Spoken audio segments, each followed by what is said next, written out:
line. Check the radio, pit crew is far from slow. The lights no longer yellow. Ready, steady, go. Crank it up. Oh, it's racing. Crank it up. Oh, it's racing. Crank it up. Oh, it's racing. Crank it up. Oh, it's racing. In love with the ride. Burning rubber smells real nice. Fuel it up once or twice. Come on, fast is the way to drive. Crowds all on their feet. Not one bothered by the heat. Imagine them in the driver's seat. Checkered flag would be sweet. Crank it up. Oh, it's racing. Crank it up. Oh, it's racing. Crank it up. Oh, it's racing. Crank it up. Oh, it's racing. Everybody get ready. On your feet. Here we go. 3, 2, 1. Crank it up.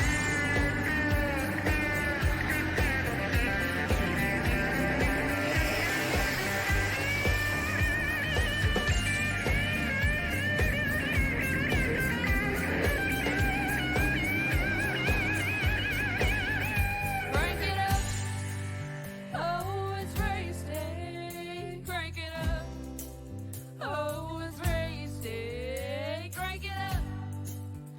Oh, it's racing. Crank it up. Oh, it's racing. Crank it up. Oh, it's racing. Crank it up. Oh, it's racing. Crank it up. Oh, it's racing. Crank it up. Oh, it's racing. Crank it up.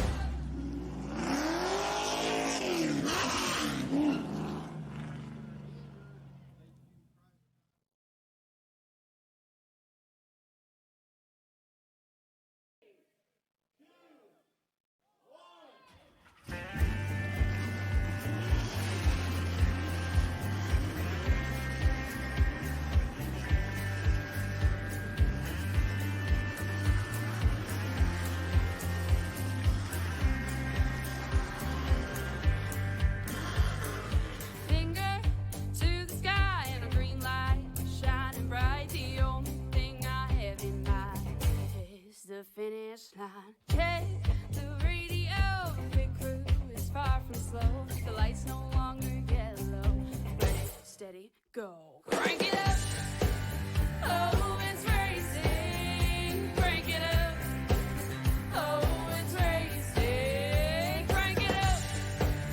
Oh, it's racing. Crank it up. Oh, it's racing.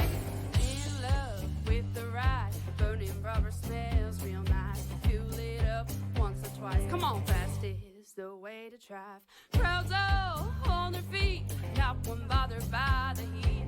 Imagine them in the driver's seat. Checkered flag would be sweet. Crank it up. Oh, it's racing. Crank it up. Oh, it's racing. Crank it up. All right, everyone, welcome back here to Pete Series TV Live here today at Dover Motor Speedway and today's showcase of the Fast and Fun Shim Power Equipment Series. Time to get out of the action, time to get it up and running here on the show. Hi, everyone, I'm the Christian Schreier joining you guys today. My good friend and colleague here is, of course, the man of Cody McRae here in McRae. Right now, it's currently we're loading into our race, loading into our battle here. Right now, the driver is preparing up for the Monster Mile once again here in a stacked lineup here, ready to bring down the hammer. Yeah, I'm ready for this race. It's the Monster Mile. It's going to be tricky for some with that little hump going into the corner and coming out, so it's going to be a wild night. Wild night indeed. A lot of wild moments in between here. We'll take a look real quick just to give you guys a little explanation of what they're facing up against. The Track Tech Talk presented by ChampionPowerEquipment.com. Goes all and tells all. Oval configuration here, the 1 mile in length, but the banking, progressive to cornered off to even tougher as they go around the track. It's going to be a very, very tough little ordeal for these drivers in a little bit of a battle zone, but nevertheless here, the weather pretty fair and everything's pretty okay around here, I'll say. this probably should be a good race as we are now approaching for the start of this race.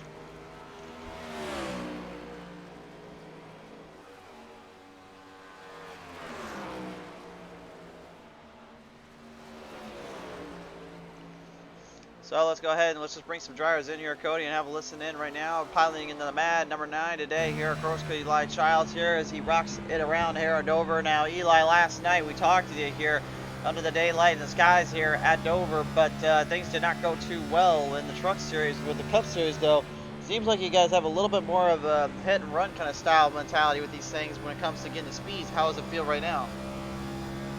Oh, our Mad Ford Elite Performance Mustang feels pretty good. We had a pretty good setup, you know, last night. We didn't end the way we wanted to, but hoping for a better result tonight.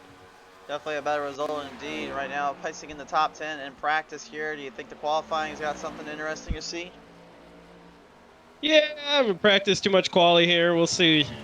We'll see here in about, 10 minutes what we have there for quali, but I think we'll be all right. Should hopefully have top 5, top 10 speed here. For sure there. All right. Well, nevertheless, Childs, best of luck down there. We'll see what happens to you and the crew. Appreciate it. Eli Childs, ladies and gentlemen, the number 9 right now, piloting up into the field, into the rank zone. We'll take it down now and listen in to the number 5 here of Kyle Holden as he is piloting it up today with 3Y Motorsports here.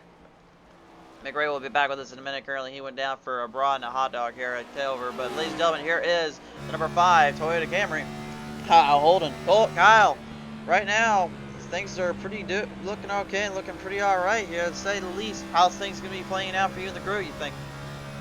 Well, I guess we'll see how it goes. I did pretty well here last year, but, you know, a whole new car and everything, so it's kind of a whole bunch different than it was last year, so we'll see how it goes. The car's real snappy, so I assume there's probably going to be a lot of cautions. Being too wide here is going to be pretty difficult.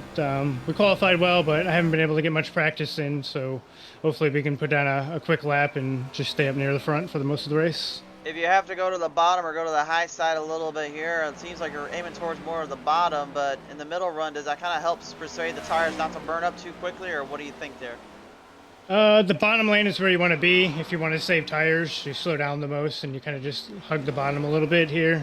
But if you're pushing, you're going to see guys going to the outside, and that's really going to be the only way you can pass if you get to their outside. So we'll see how it goes. It's going to be a dangerous one. I hope it's a good show for you guys and see what happens. Thank you for your time, Kyle. Appreciate it. The number 5, Kyle Holden, ladies and gentlemen, on the call and on the list here, and of course the name we always know we have to bring in around this place here once in a while, and that is of course the number 40, Craig Janzik. Janzik right now is currently, we watch on from your car and outside the banks. You set a third fastest right now out of the bunch between Myers and Hagen. I'm presuming your EPI car is ready to go though. Yeah, the RaceEPI.com Green Mountain Grills sponsored machine is Toyota Camry. How about take a look at this bad boy that my good buddy Wilcox painted for me. I love this car. I think this is one of the sexiest cars I've ever driven in any of the league races or official races. And the great news is that the setup underneath it is pretty damn good too. I would not be expecting me for pole. I don't think we've got a 77 like Boyd and Kyle had there. But I would definitely be thinking that we've got the race pace to do a pretty good job hanging out with those guys tonight. I really look forward to that. With this pace and a controlled less lineup here, I got to ask you, will this car be able to really manhandle and take down the tire and the wear that comes with this track? This is it's a different kind of wear than you come to expect at Dover. It's nowhere near as severe in terms of time fall off. It's gonna feel like crap pretty quick still, but the time is still there. So I don't know. That could play a new interesting element to Dover's strategy that none of us have really gotten too familiar with yet over time. And I don't know. It's this is a different type of Dover race, and I get to race it a little differently because by virtue of the win last week, you know, we have that playoff spot locked. So it's not always a scrap for the win anymore. We can take chances on strategy and stuff. So always things to be thinking about. Absolutely. Well, nevertheless, Janzik definitely got a little bit to do and a little bit of work to go around with. So we'll let you get back to the action and sit on down. Yes, sir. Thank you much. Greg Danzig right now in the number 40 piloting up in his crew here. Saw his teammate down there in the Oval Sim Performance Camp. Number 35, Tyler Meeks, giving him a little bump and run there. Tyler, I gotta believe you're having a little fun down there with some old friends. Yeah, we were wondering what he was doing blocking the end of pit lane, so I was trying to get him to move out of the way. Hey, well, I mean, he was just trying to show us the car. I think he just wanted to make sure the car looked all right and looked pretty good, but I guess you decided to put a little bender in there, make sure it had some more character, didn't you? Yeah, he had to go back to the grass, get out of everybody else's way. We're trying to practice out here. Fair enough there. All right, so right now you came as the #1 qualifier in the trucks last night, yesterday evening, but today it's a little bit of a different story right now. It seems like for you and your crew here in the Oval Sim Performance Camp. What's going on down there? Well, minimum practice in the cup car is one thing. Second of all, the little bit more higher tier guys are in this lobby, so middle tier guys like myself fall towards the middle, to where the truck series I'd probably consider myself, I don't know, top 5 runner maybe. So not as high up in the cup series because of there's a little bit better guys in here with a lot more skill. Well, not just skill, but let's just say they know what they're doing with these cars to set them up wise. Sure there. All right. Well, nevertheless, though, with the patience and perseverance, though, we may see a 35 bringing it back up to the fight and into the fray. Best of luck down there, bud. I sure hope so. Thank you. Tyler Meeks, ladies and gentlemen, the 35 right now, looking to try and garner some attention, garner some troll and willpower ahead of the field. But another man on that list here that might be trying to do the same thing definitely has to go towards that 53, Christian Wilcox. He now joins me here in the booth. Race fans, here, your number 53 driver in the Chevrolet Camaro, Christian Wilcox, last night, yesterday evening, command what you will. You ended a long-running losing streak when it came to not getting a win after the first race you won. Now back on the big track and back on the big field with a whole different car. I would have to presume the nerves are not as jittery, but you're still very consistent in what you're looking for today. Confidence is high, man. I feel pretty good. I ran a lot of laps in this car specifically last week prepping for tonight. So as long as I can keep, all 4 wheels on her and keep her clean, I have a feeling I'll be there in the end. I definitely think I have the setup for a top 10 car, maybe even top 5. So we'll see if I can have some luck falling my way too. Some luck falling your way, kind of hoping for a little bit of a breaker or two here. Now, obviously, we've talked and heard from drivers here about the fact that really doing double racing here is seemingly extremely difficult and hard to master. Your thoughts on this? If you don't have to push it too wide, don't push it too wide. It's really hard to stay under or over somebody in these corners, especially with the aero off these cars.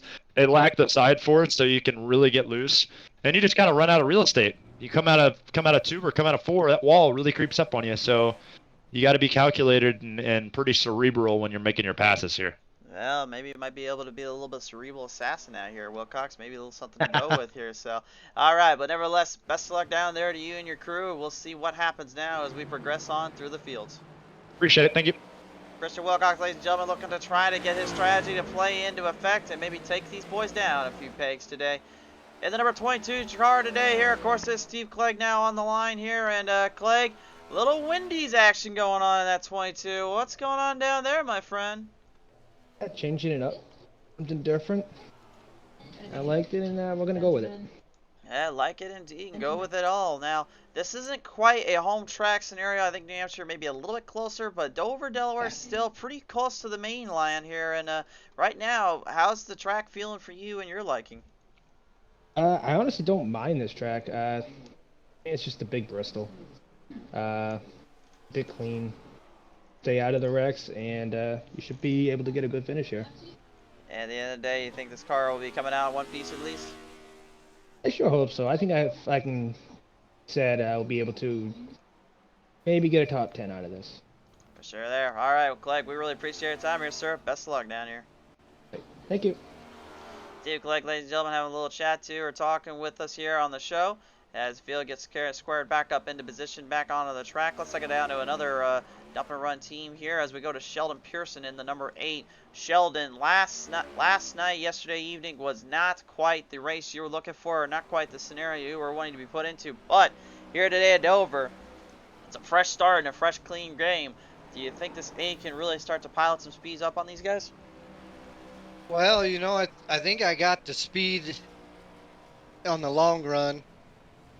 If I could just keep the car in one piece and stay out of everybody else's trouble, then we should be doing all right. Should be doing I mean, that seems to be my downfall. I don't have the luck. I always get caught up in something. Well, right now, I'll say this. If you can get the luck and you can really bring everything home, where do you think this car can place at in the positions-wise? Oh, it could be top 5 easy. Top 5? Guaranteed it could be top 5, yeah. Well, certainly a strong showing and a strong little work around there. Nevertheless, Sheldon, thanks for your time here, sir. Thanks, man. Have a good one. You too, ladies and gentlemen. Sheldon Pearson in the number 8, trying to get his fight underneath him, trying to get him ready to go for the action ahead. As we now bring it down to a man that has been very on the nose and very on the run here. Had a great finish last time out, and Dan Starner. Starner, I know we're going into qualifying real quick here, but with this race and this setup here, how does it feel right now to kind of get set up and put a fight up on these boys? Yeah, I mean, I'm feeling pretty good. We got some really good competition in this race tonight, but I feel like my car will come in on long runs pretty nice, so I hope we get some green flag, but I'm not hoping for too much out of qualifying in short runs. I just don't feel like my car has it there, but it'll still be fun. At the end of the day, long run wise, you think this thing is going to be pretty much the opposite of that short run? Yeah, tires fall off pretty quick at this track, so if you take it easy on the first 10-15 laps, it usually gives you a lot of speed on the last, like, 15 to 30, whatever the run can end at. But if you burn them up too early, you're just a sitting duck for the field. Absolutely. Well, nevertheless, Starner, thank you for your time here, sir. Go ahead and get some qualifying laps in. We'll talk to you later. Thanks, bud. Take it easy. Dan Starner, ladies and gentlemen, number 14 on the call. Right now, drivers getting around the track here. Qualifying being set out. We're focusing in on number 55, James Harris, for just a brief fleeting moment here. The factory Canopy Curb Records came away second yesterday evening here on the show. And right now, currently qualifying up into the 4th slot as his teammate, Brian Lorenzo, in the 77 gets a faster time in the K-Nug 77. And George Young all of a sudden entering into that fray. Lorenzo into the wall, though. That lap will not count. That lap has been thrown to the wolves. It's gone. It's over with. So he is not going to get it to count. George Young, though, surprisingly, in that half and in that fight. James Harris making a great run there. Got into the second qualifying. Janzik gets the top spot on her, though. The field is currently just stretching around, just doing what they can, hoping for the best in this case.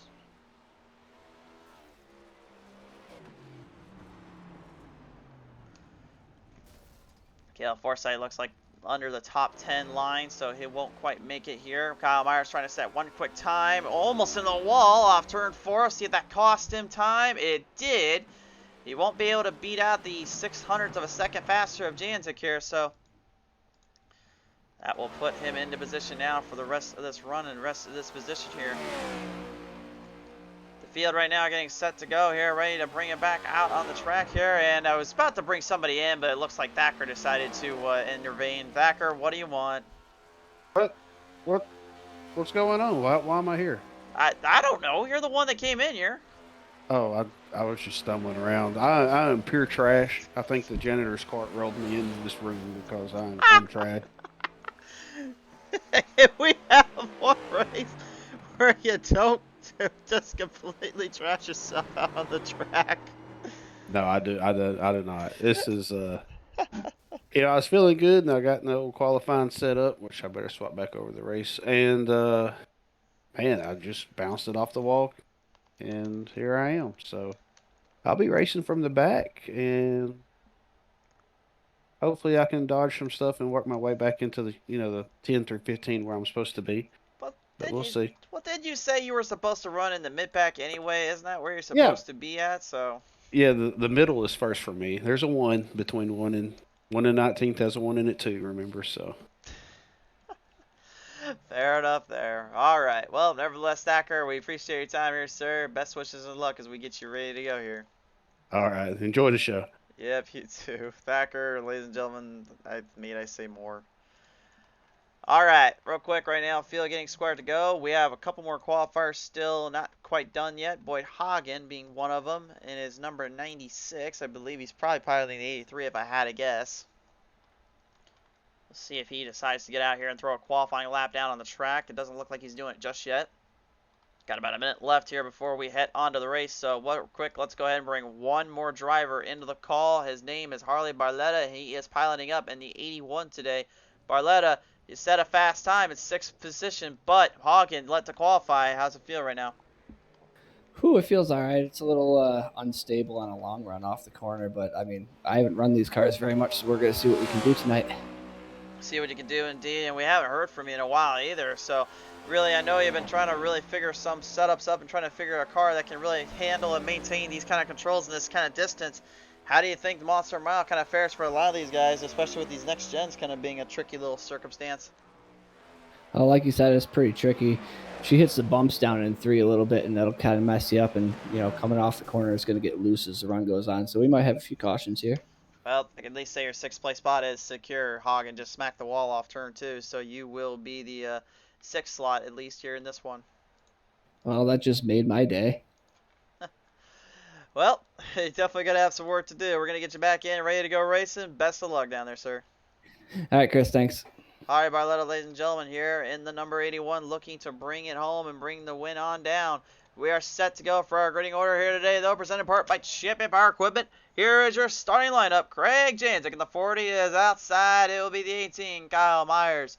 Row number 2, Brian Lorenzo in the 77 is outside. The 53, Christian Wilcox. Row number 3 is going to be Jason Taylor in the 15s outside. The 81, Harley Barletta. Row number 4, George Young in the 48s outside. James Harris, the number 55.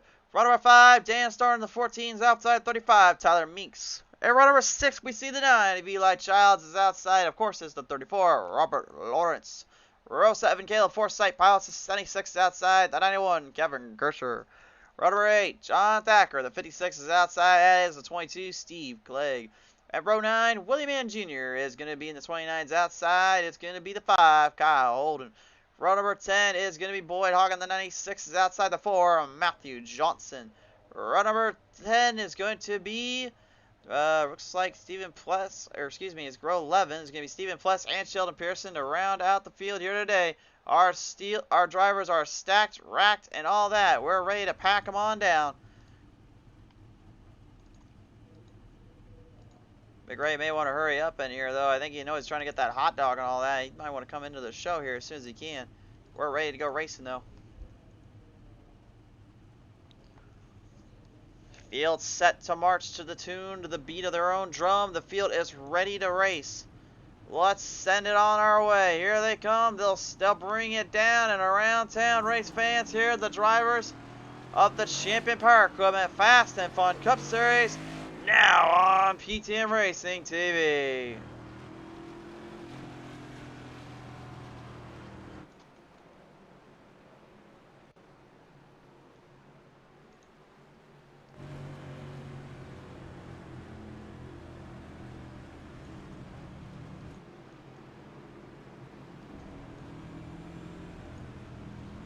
Field march ready to go. The motors tuned. The motors roar. Craig Janzik said he did not expect to be in the number 1 seed today. Well, he got hit. He got a little bit of a wake-up call. He got the chance. He's got the opportunity. Now, does he take it and run with it? We're about to find out. Off of corner number 4, Kyle Myers and him will fight it out here. Janzik gets a great start out of the gate. Hold shot, start, green flag, high year.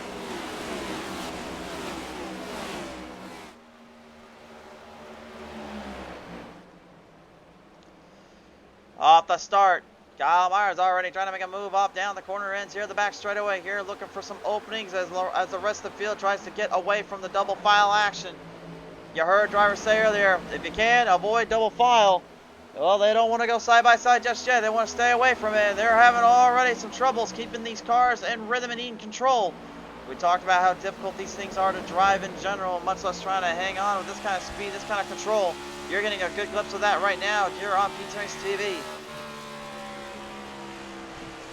I'm going to say something a little controversial here. Maybe you guys can disagree with me, but right now, the way I see this race, I do not think the fastest driver is necessarily the best driver. Now, you probably are wondering at home, like, what the heck did I just say?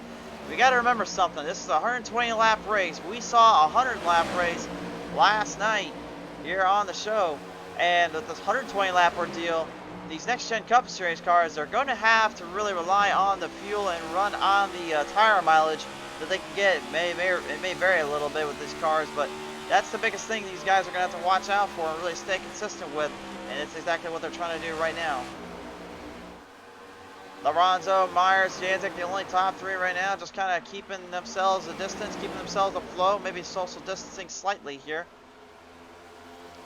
Pretty good start though out of the gate here, no surprise there. I was kind of expecting these guys up front out of the gate, and that's exactly what we're getting as the rest of the field moves their way around the chains and around on in. But they are starting to separate out a little bit though, and they are starting to get a little bit more into that single file draft, so take that for what you will, but I guarantee you that's not going to be a good sign late in the race, because that's when the lap traffic becomes an extremely big factor.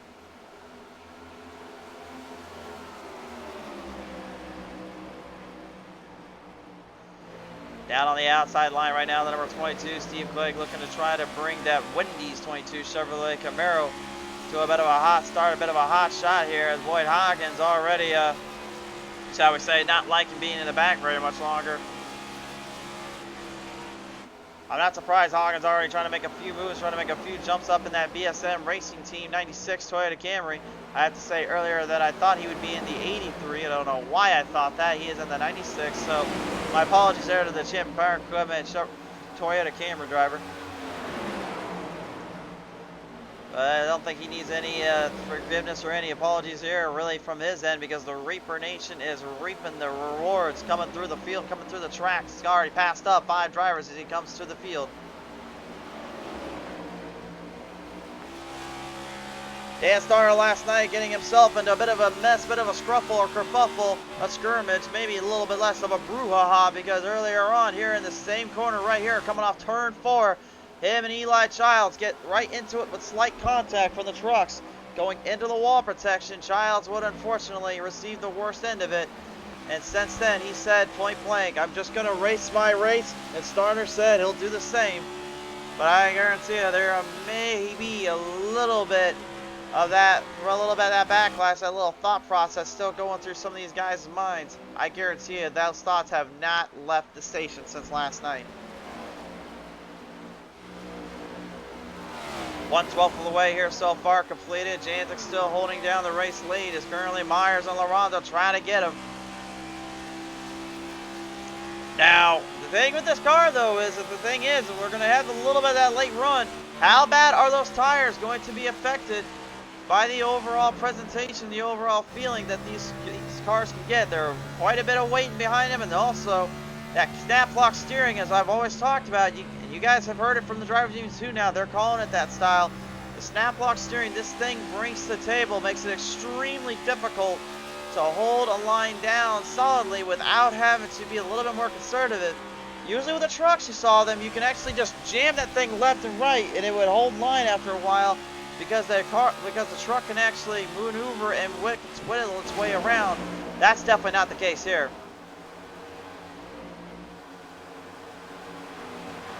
So at the start here so far, field currently moving their way into position, but there's a whole lot of racing to come here on Pete Race TV. Stay tuned. We will be right back. Tonight's race, ladies and gentlemen, brought to you in part by the folks over at Champion Power Equipment. When you guys need some power generators to work at your needs and at your pace, there's only a branded name to rely and trust on, and that is Champion Power Equipment. Be sure to look them up on their website at www.championpowerequipment.com to get your power generator and all your tool sources you need for your next outing.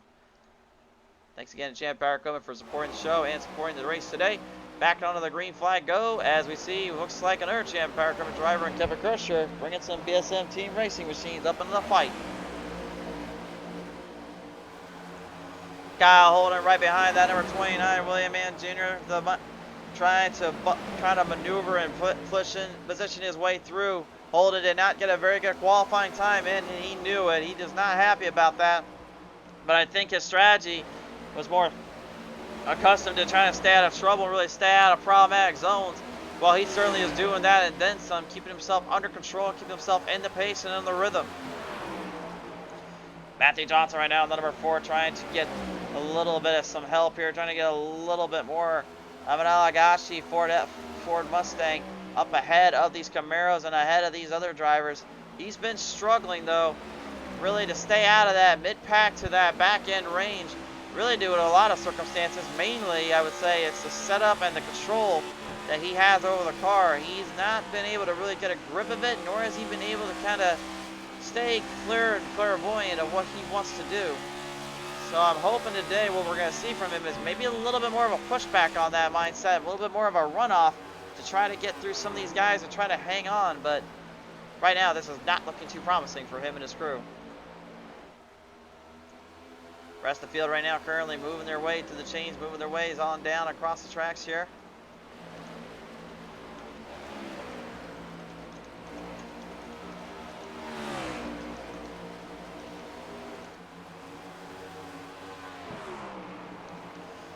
Right on down to the ends here, we're looking at the number 55 Factory Canopy Curb Records number 4 Mustang 55 machine, that of James Harris. Harris right now here looking to try and redeem a runner-up finish yesterday evening here in the trucks division, the Green Mountain Grills Fast and Fun Truck Series. And he told me earlier, he said point blank, and I quote, "I have had nothing but bad luck my way. It was nice to get a little bit of a help or two, but I really want to stop finishing second already. I need to get this car dialed in for a good run in a good position." Well, as long as that caution stays away from him, which so far it has, I'd say he's got a pretty good opportunity, pretty good clairvoyant run here on that track. He certainly is hanging on right now and giving it some good position, some good runoff. But I kind of wonder and I kind of question with the long-term stability of these things, you know, will that end up being the case later on?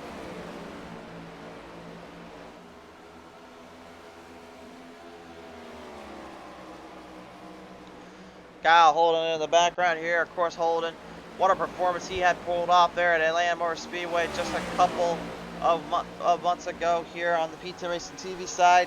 Really brought home the fact that he can hang with the big boys, he can hang with the big dogs and put them under his ransom, under his nose. He was not able though to kind of get that to stretch out in the next couple races. He told me earlier today, I need to find what made that car so fast, and I need to find what makes me so fast back with my Speed Demon setups. He knows the setups will work. He knows they can do the job. He just needs to find it, he says. Caution flag is out here. We got problems down there for the number 8 of Sheldon Pearson here. Pearson stops on the back straightaway, so we'll caution us out. We will take a look at the PTM Instant Replay now, presented in part by Champion Power Equipment. Have a little look at this one here and see what happened exactly here to that number 8.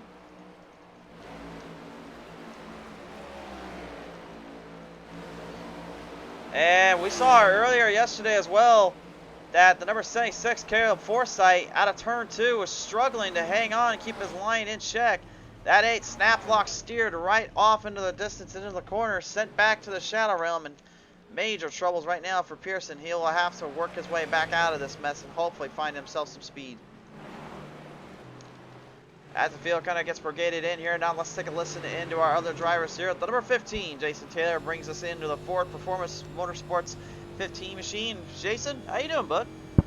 I'm doing good tonight. How you doing? Oh, we're doing pretty good. So right now, currently, the Monster Mile obviously playing a little bit of a dividend to you guys when it comes to handling and maintaining persistence. But with the way these cars corner off and everything, where is the hardest part to get this car to get the most speed and the most amount of runoff from? This car, I noticed in practice after about 20 laps, and is starting to do it there. Just starts getting a little loose. It's hard to get forward bite off the corner.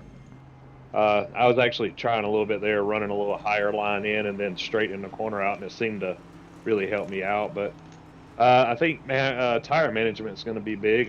You know, these guys are stingy and only gave us 2 sets for this whole race, so that kind of throws a kink in things. But I got a pretty good piece. This Ford quality care car is in pretty good shape. I'm just kind of really riding right now, just trying not to do what I've done a couple of times this season and get in over my head and ruin a good day. For sure there. Well, so far it's been pretty clean, pretty refurbished here. We'll see if it can continue on. Best of luck down there, bud. All right, man. Hope talk to you later. Well, sounds good.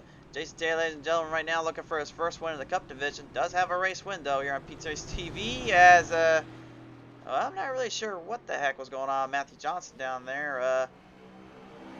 Let him get on the backstretch before we bring him in here. All right.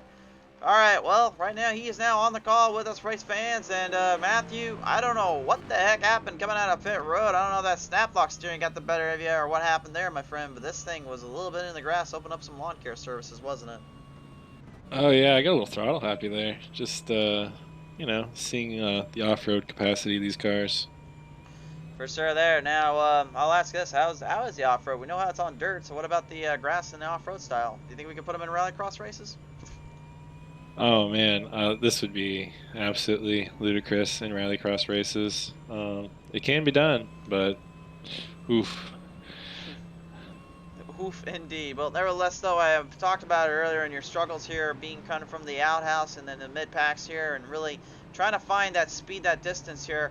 With this kind of a race, though, this is more along the lines of fuel and tire consumption here. Do you think maybe that could play a factor here on this track for you?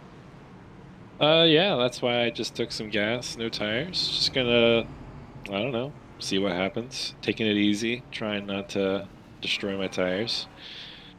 Just go off strategy, see what happens. Sure there. All right. Well, Johnson, really appreciate you coming on board, bud. Yeah, thank you. Ladies and gentlemen, the Allagashi number 4, Matthew Johnson on the line here. As we now send it down here, 3 Wide Motorsports Camp, time to bring back in the man beast himself, William Mann Jr. Hey, how's it going, guys? Going good, Chief. Well, right now, anyway, I'm having trouble finding you around here. Where the heck are you at?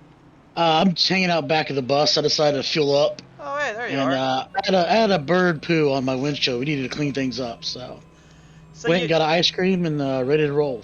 Wait a minute, you're telling me you didn't just Dale Earnhardt Sr. that bad boy from Richmond? Yeah, well, everybody knows I'm a bigger guy, and nowadays these seats are built to hold you. So Dale Sr. had an easier way of getting out of his. I do not. Well, fair enough there. Well, nevertheless, this old Camp Man's maintenance Chevrolet Camaro has a little bit of a workaround, a little bit of speed under the hood here. Do you think this will kind of play out last minute runs here? Yeah, we're just getting the cheetah wound up. We decided to fuel up to go for a longer run. We only got a limited set of tires, so coming to the green here, we're going to try to pace it out and let some people make their own mistakes. For sure there. All right, well, you have the call, you have the run. Bring it down here, Willie Man. Sounds good. Appreciate you. Willie Man Jr., ladies and gentlemen, number 29, trying to do just that. Looking to bring the heater, looking to bring the speed as this Flames tell you the tale on his car.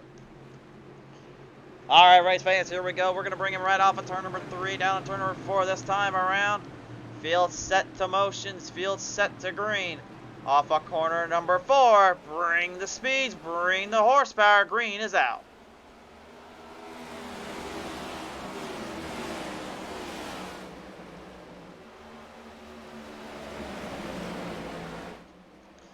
And already you can see the distance here, that Green Mountain Grills, RaceEPI.com. Number 40, Craig Jantic is already put on display, but Christian Wilcox, the man that won here last night, looking to show the Allegiant 53 is not done yet. What a story this would be if he could go back to back and pull double duty and win it out. We have seen Brad Patton do it before. He did it last week, not just on one track. He did it on a different type of surface on the same track, winning it on the asphalt for trucks, winning it on the dirt for the Next Gen Cup Series.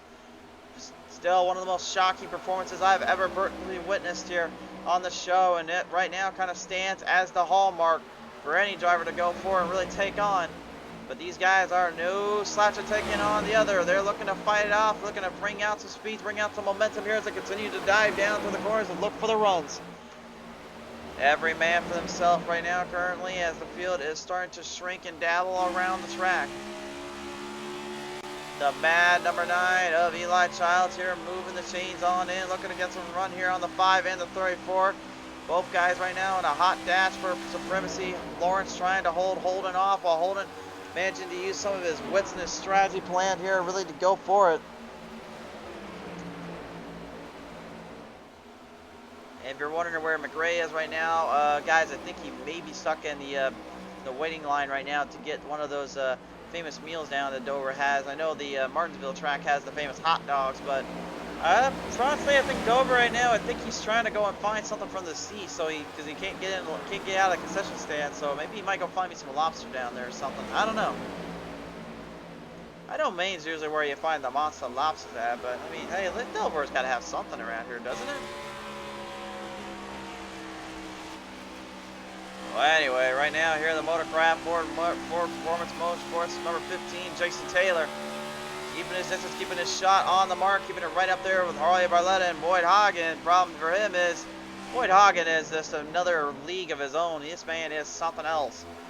Him and Kyle Myers and Kevin Kirschner trying to keep their BSM team racing machines in that fray and in that fight all season round. They want absolutely nothing but just to be the best and the brightest here with their champion power equipment equipment.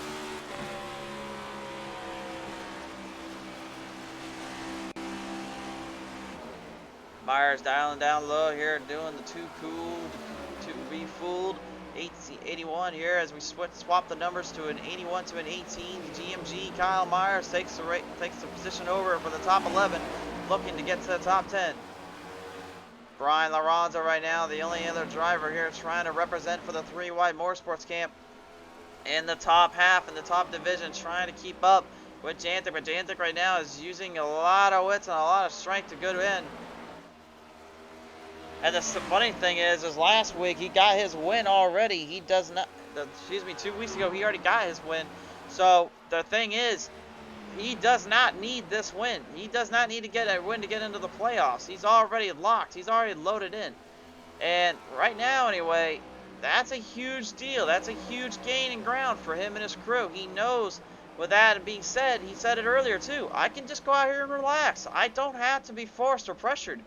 And that's exactly what he wanted to see. That's what he wanted to bring to the table. Whoa, whoa, whoa, hold on. We got troubles.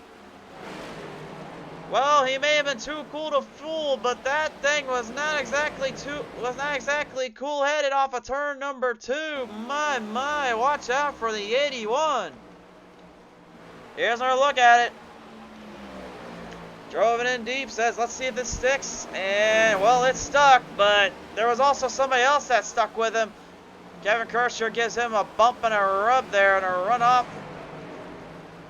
And Barletta, I guarantee you, not too thrilled with that little hiccup job. That might cost him some time and some ground. We'll see later in the run.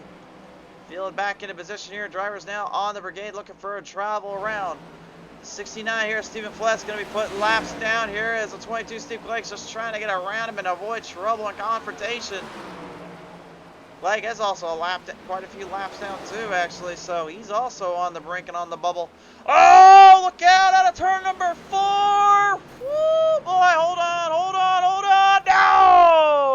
Oh my! Oh, I had to speak good things about Johnson earlier, and unfortunately, he gets clipped and taken for a ride. William Mann Jr. got sent on around. Then it was the Force turn to get the little receipt.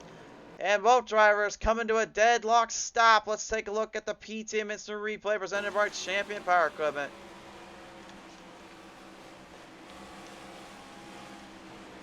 Came right off turn number 4.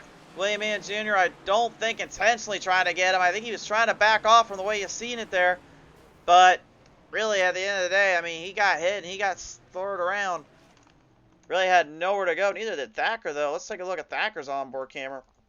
Because, I mean, his scan really just shows everything you need to see when it comes to running these bad boys.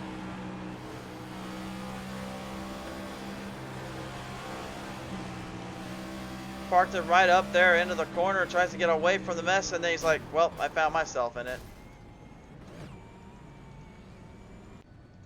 So Matthew Johnson and him collide again. Worlds have collided here on Pizza Racing TV. Field currently gets propped down into pit road here. Hagen, Myers, and Forsythe will stay out. Will they be able to last out the run? Find out when we return. Tonight's race, ladies and gentlemen, here at Dover Motor Speedway, presented in part by Champion Power Equipment. When you guys need the best tools for the right job and the power generators you so desire, only one brand and name stands above the rest. The top of the talk, the top of the list. That, of course, is Champion Power Equipment. Be sure to check them out at championpowerequipment.com to find yourself a new power generator, as well as all the tools for your latest project and your latest time. Thank you again to Champion Power Equipment for your support.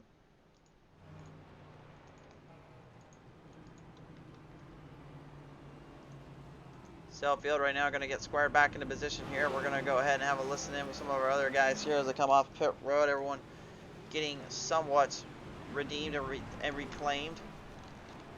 A lot of heavy moments here, a lot of hard racing in between. Robert Lawrence now into pit road. Let's have a listen in here with Oval Sim Performance's 34 camp driver. There he goes. He's got it all out now, taken care of here. Now is the race EPI machine himself, Robert Lawrence. And Robert coming out of pit road now. Let's see how it all plays out. But I'm presuming we're looking towards fuel and a little bit of that tire look at, wasn't it? Yeah, right at the end. Well, I stayed in the pits a little bit longer and fixed a little bit of damage I caught. I'm surprised at how much it was, but fixed that a little bit. Tires are wearing pretty good. We're good on fuel now, so let's see if we can't finish this thing out pretty decent. For sure there. Now, I will ask this as well. With the way these drivers are taking around the track right now, do you think that some of these guys may be being a little bit more aggressive than they should be, or do you think it's about what you usually would think around here with this kind of racing? Dover's kind of that small, unknown small track. Like it sometimes races like a small track, sometimes it acts like an intermediate. It all depends on a whole lot of factors, but I think there's some guys that are acting a little aggressive yet, and then there's some of us that are just relaxing for the most part, just knocking laps off. So I think some of the guys that are just being overly aggressive will weed themselves out, and we'll just push towards the end. Sure there. All right, well, Lawrence right now representing for your Oval Sim Performance crew. Best of luck as we get you back into this one. All right, thank you. Robert Lawrence, ladies and gentlemen, the number 34 driver, trying to string and tame this track down a few notches and bring the pain out on the field. Driver's getting squared back up now into the double file stands.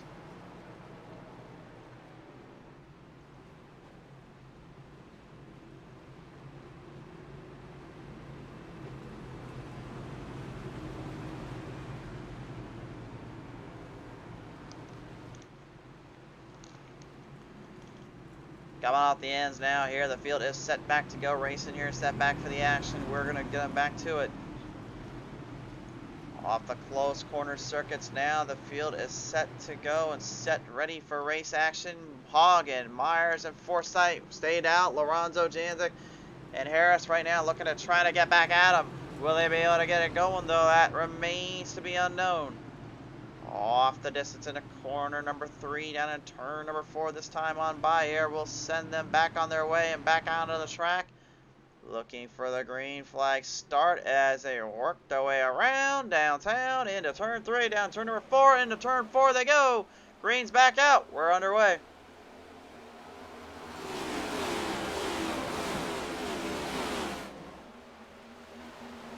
Well, you know, Myers and Hagen won't be trying to do anything too crazy here out of the gate.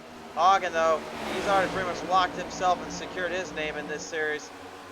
No troubles there, nothing to worry about in his case. The only thing he's got to worry about is just staying focused on the overall picture of the overall stance when it gets to the playoffs. Coming right around town here, the number 5, Kyle Holden here, looking to strengthen up the speeds on the outside, looking for some runoff here, looking for some tempo and pacing. Every driver looking to get the momentum quicken their way.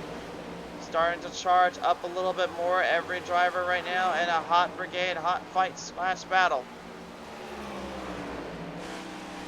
William Mann Jr. right now looking like he wants a bit of payback for those that kind of sent him back to the outhouse a few days ago.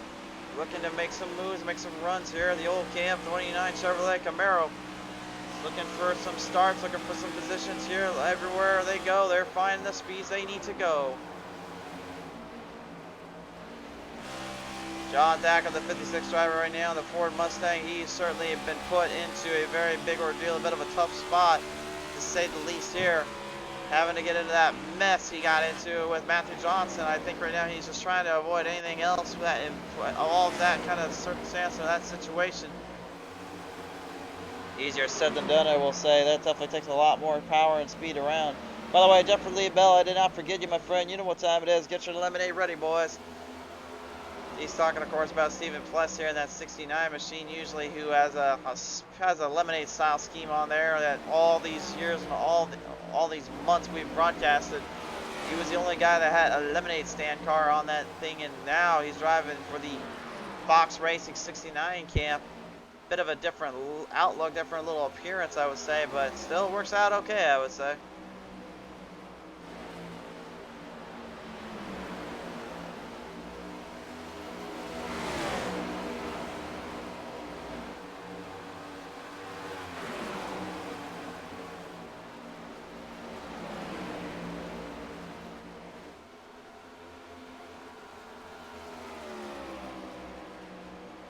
About halfway completed with this race, and really it's been anybody's guessing game who will be the one to take full control, who takes the top honors here. A lot of openings, a lot of battles shooting from the back here. Oh, look out down there for the 91. Kevin Kirscher spun on around on turn number 2. Whoa, gets a piece there. George Young, unfortunately. But George looks like he's okay. Won't think I have to worry about too much damage on that one, but how much damage did the 91 suffer? Had suffered a little bit there and had to really get himself put into a bad spot. And let's take a look at the Champ Power Club and instant replay.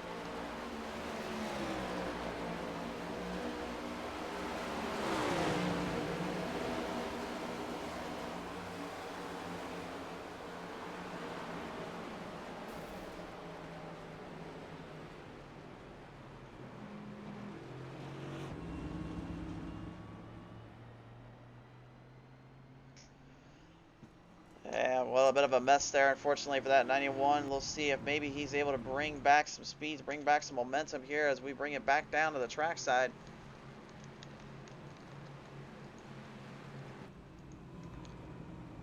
Field now going to be put in a very unique circumstance, a very unique spot here as we're going to drive them right around town. Still, though, anybody's guess, anybody's really ideal position or line to see who can come out with this run. Let's take it down now. Talk though with the drivers here. The 77 Brian Lorenzo now joins us in. Lorenzo, bit of an interesting little get around here. He took strategy to a little bit of a playing field and a little bit of an advantage. How does it feel right now for though? Feels pretty good. Tires definitely being a huge factor at the moment. This 77 K-Nux paint shop car is driving like a beast right now though. I love how it feels. Love how it feels, love how it's handling at the moment, but you got a heavy dose of just absolute pure insanity in the iRating compartment up ahead of you and behind you. Does that kind of ever come factor into your mindsets in your races, or do you just kind of brush them off and say they're just another driver? Yeah, for me, racing against Boyd and racing against Kyle and looking at their iRating, the higher their iRating gets, the more confidence I get against them because I'm competing with this kind of iRating and they're like 5K plus compared to me and I'm competing with them every week. So it just gives me more and more confidence and I feel like that's what really inches me closer and closer to this type of competition. Absolutely. Well, nevertheless, Lorenzo, we do appreciate coming on board. The K-Nux 77 looking pretty sweet. We'll see what happens as we continue on. Brian Lorenzo, the number 77 driver right now, trying to get squared back into position here as we are now shipping him on down. Cars are going to bring him around just a little bit longer. I would bring Harrison right now, but I think I'm going to leave him alone until he gets a little bit further into this race and maybe not up front. I have a habit of giving him a broadcaster curse here or there. So we'll talk with one of our guys down here in the number 48. George, it's been a while since we talked with you here, sir, so we thought we'd give you a little showcase, but I don't think this was quite the time for a showcase for you and your crew, I would say. Oh, it's been a rough one so far, man. But, hey, you know, crazy things happen here, so we're still not out of it. We're on the lead lap, so you never know what's going to happen. Being on the lead lap, too, that's definitely probably half the mission right here. With this being a short track, how difficult is it for you guys really just to kind of avoid getting put in a lap down, much as trying to get that lap back? Oh, man, it is tough, because it's really hard to pass. Really hard to pass, so you gotta be careful getting around here and, you know, do whatever you can. Keep it clean. You certainly do indeed. Well, nevertheless, though, as we watch you through our lens and through our tracks, we'll see if you can bring this one on back. All right, buddy. Thanks. George Young, number 48, ladies and gentlemen, trying to get something going here and trying to maybe make something work. We'll see if he can do it as we get to the green flag in just a moment.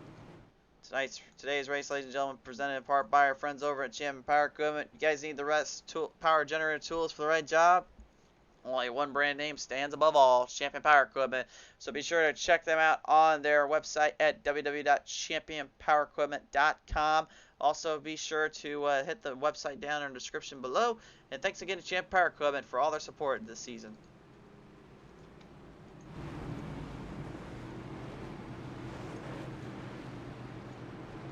Field set, ready to go now. I think it might be time to start cranking it up a little bit when we get back onto the start. As we swing these guys down a little bit here, it is time for them to play the hard road, the hard shot, the hard run. Let's see who comes out on the top of it all. Hagen, Myers, Janzik, Lorenzo are in your top 4. Starner, Harris, Childs, Wilcox, Taylor, and Mann Jr. representing the top 10. Which one of them will be able to bring it home, though, will remain unknown until we get these guys squared up again. Hagen sets the stage, sets the move, and he'll set the tone. Green flag back on out.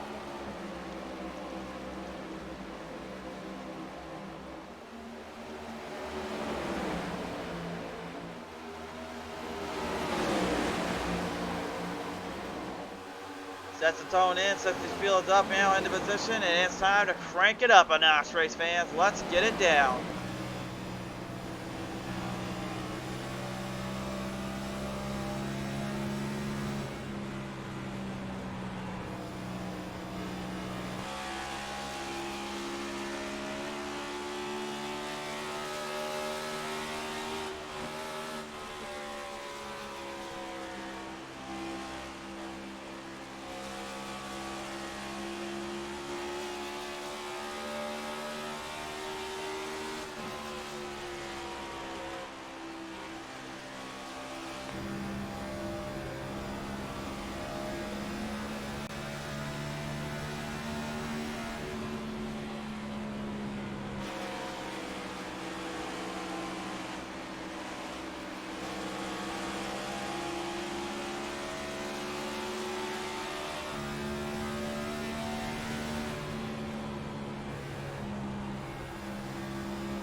Oh, hold on down there, boys. Hold on. We got problems. We've got a problem.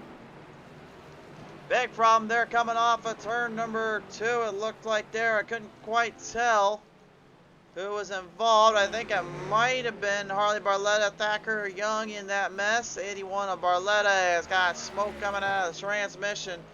He's going to need to use an instant repair for that one easily. That thing got damaged up pretty bad, but let's take a look at the replay.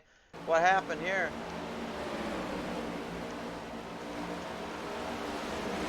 Johnson getting into the 56, second time today we've seen it, and this time it really cost him big time here. Steve Clay gets trapped, Tyler Meeks, I see in there, Sheldon Pearson, maybe avoiding some damage, but I don't know how much exactly.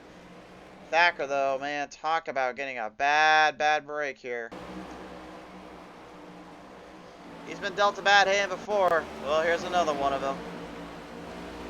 It looked like Johnson just kind of got loose, came up and then took him for a bit of a hit there, and this time Johnson gets away with it, but Thacker definitely got the worst end of this one. Wow. So Field gonna square back up into position here now, and hopefully size each other up and get this one squared up once again. Well, I said I'd leave him alone till later on, but I guess right about now might be a better time than anything to just let's listen in with the top 5 drivers here. So James Harris now up on the next level of the roster here.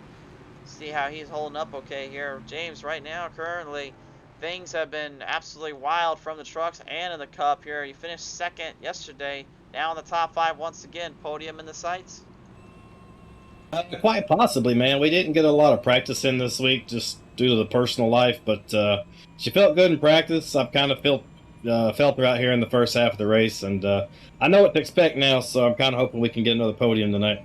With that being said, too, I mean, some of these cautions have been kind of putting up a little bit later than anything. Do you think maybe that is playing towards your advantage? Typically no, because I'm really good on the long run, especially here at Dover. But if it keeps, having cautions every 10 or 15 laps, then we'll just turn her up a few notches and see what we can do. For sure there. All right, well, nevertheless, though, Harris, thank you for your time here, sir. And let's see what happens as we get through this one. Step forward, thank you. 55, ladies and gentlemen, James Harris right now trying to get a little bit of a charge going, a little bit of a speed boost built up around the track here. Field is getting set back into play here. We'll see them go back to the green in just a brief moment, as we are going to set them off back into the distance, back into their corners. Interesting to see just really what boils down to speed versus what boils down to consistency. I would say right now, speed out trumps all.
Oh, yeah, we're on. All right, cool.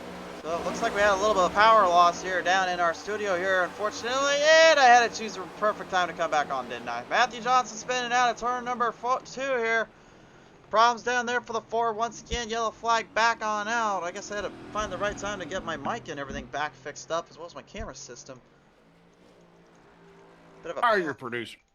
Well, okay, well... Did I ever have a day where you don't sneak into my production booth and mess with the power? No wonder why everything wasn't working, Thacker. Yeah, my hackers hit you. Crawled out of the car and snuck in when the lights were out. let me guess, your car broke down and everything's broken on that end? Yeah, I got one out of the trailer and immediately destroyed it. So here I am with you. Well, I think unfortunately Johnson might have done the same here. So, with that said, though, you think this car is gonna have any chance to come back out late?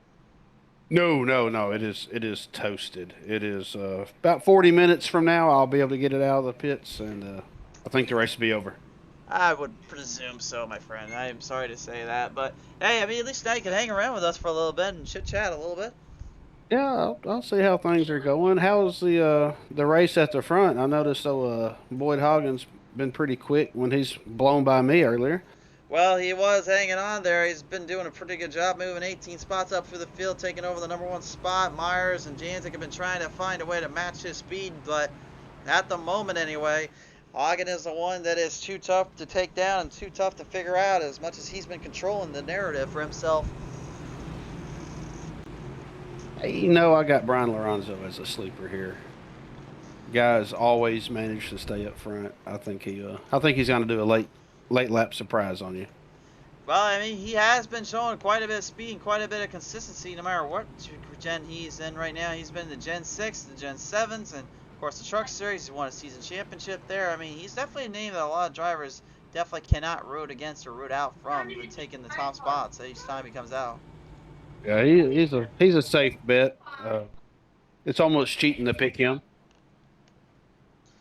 I don't know about cheating to pick him. I think cheating to pick anybody probably would be, of course, Janzik or even Hagen or Myers in this case with that Team BSM drivers there. Man, those guys always out to just completely take cold blood and make everything run their way and their style, and they certainly do bring that up time and time again. Yeah, they bring it every week. It's fun to watch them unless you're trying to race them and they just blow your doors off, and then it's not as fun. But these guys are something else to watch. Indeed, my friend. Well, nevertheless, though, as we're getting set back for the green flag here, I gotta ask you this here, Thacker. I mean, who really, right now, wise, what do you see being the best option, the best strategy when it comes to this run? Do you think saving the tires for really late, or do you think really using them kind of in that mid scenario and then leaving that last set for the in case of emergency final caution restarts? In a perfect world, I would wait till later in the race. You know, just try to stay on the lead lap, keep a set in your pocket, and then have one to go if there's, say, a late caution around 80 or 90 laps in, maybe 100. But with that being said, it is pretty hard to pass. The exits of the turns come up quick here, and you know, track position is king. So when the end comes, I will do what, as the Romans do, as they say, I will do whatever the leaders do, I will do, because track position means a lot here. It certainly does indeed. And right now, yellow flag high in the air, wanting to go here as they get the drivers squared back up into position. Tires wise with you, how long did you think those tires had before they were just completely shredded out and tore up a little too much? At that first caution that I got destroyed at, I slid the fronts pretty hard. So 30 laps, 40 laps in, and I think you're going to be on skates here. I don't know if anybody saved a set or if y'all used them at this last caution. I was still crying at that moment, so I didn't get to see if people pitted or not. But about 40 laps, things get kind of sketchy here. So it's going to be interesting to see. I know Caleb Forsythe stayed out early. He is always one to, save a set in his pocket if he can. So he might come on strong here at the end. Well, if you want to stick around and have a little chat with us for the entire time of the duration of this race, we would certainly love to have you, as we're bringing them back to the green flag end this time by off turn number 4. Hagen, Myers, and them set to go. Hagen brings it right off of turn number 4, back to the green flag. We're set to go, ready to race. Yeah, I'd love to sit here and watch you. I might just go back to the Facebook comment section and make fun of you all day. Looks like Lorenzo had a bad entry on turn 1 there, losing some spots to the leaders. Might have had a little bit of a rough going out of the start here. We know how easy it is to spin those tires with that rear suspension, that setup these cars have. So much, that 670 horsepower package and that power that is based on these cars. I have a feeling that they really have been kind of being more of an eager a little bit of an eager runoff from an ARCA car versus what they used to feel like, which to me it felt more kind of along the lines of a very stiff legend car mixed in with like the style, I guess you could say, of a truck before they updated to 670. What's your thoughts on that one? Oh, very stiff is a good word for the suspension. These cars are very rigid in all the turns. The car's bouncing and hitting the bumps a whole lot harder than they were in Gen 6, and you have to make sure to adjust for that, for sure. It's because you've obviously had to deal with that Rallycross Racing League, the Moonshiners Rallycross League, when it comes to those legends bouncing you around. I never got to ask you, what's it feel like in those things? Those rattle your teeth. I'm glad I don't have a direct drive because I'll probably have to sprain a wrist or something coming off those jumps sideways. But the Rallycross and the Legends is just a blast. That's what I actually look forward to every week. Well, thanks for the warning there, because I've got a CSL direct drive in my wheel and right in front of me actually too, so I might be in trouble. Yeah, you need to come race with us one day, but turn the force feedback down just a little bit, or it will punish you if you hit one of the curbs in those cars. And maybe one day on an off day, I'll fire up the Legend car and I'll get out there on the track. I don't even have a setup, much less a car painted up for dirt. So I'll just have to throw on something and just paint it white and call it good. Oh, we will definitely make you one. You just say the word, and we'll get you your own special paint, buddy. Well, right now, it's one of your special paint guys down there, of course, in that 76 scale Foresight right now, having a little bit of problems. Came out turn number 4, got kind of clipped up there with the 35 and the 5 here. Foresight right now struggling to kind of get some speed going with that coffee shop car right now here. With you and the NPR crew, do you guys just feel like maybe there's a little bit more pressure for you guys to really perform and get to the top spots, or do you think really just being stuck in that mid pack is kind of the way everyone looks at you here?